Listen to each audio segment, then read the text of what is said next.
Good morning, everybody. Hope you're all doing well. Miss everybody very much.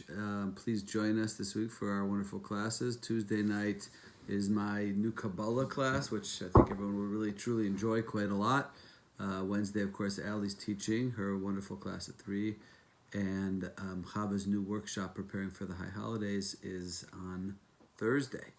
So moving along with our theme, we are down to our two last pillars.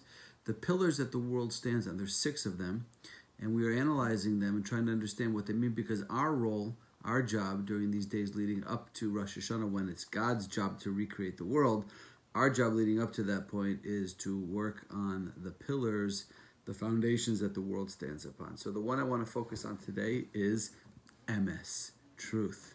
That truth is one of the pillars that the world stands upon. It's one of the most important midot, one of the most important character traits that we have and we focus on in Judaism.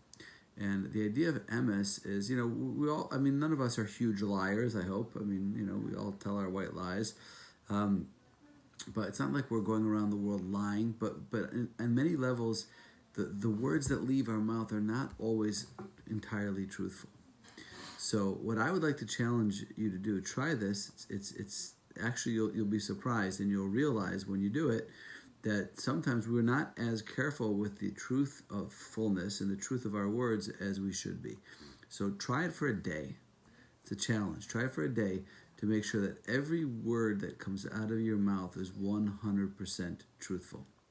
So for example, if somebody calls and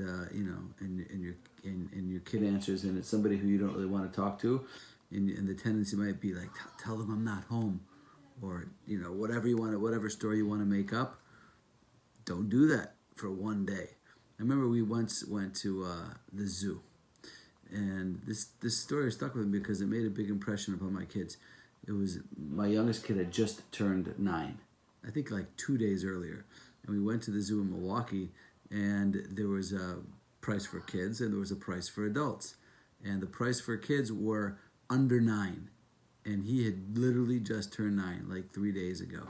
And under 9 was free, and older than 9 was, you had to pay. So under 9, he was not under 9. And we walked in and they said, how old is he? And I said, he's over 9. And I had to pay the $10 or whatever it was to get into the zoo. And my kids, were like impressed by that, So that's the kind of thing that I'm talking about, being truthful, making sure that what you say is true, even when there are negative ramifications or negative implications that are going to come out as a result of it. Try it. It's a challenge, but it feels great. And when you do it one day, you can do it another day, and you can work on it. And it could be something that we develop in order to really solidify that pillar of truth before Rosh Hashanah. Have a great day, everybody.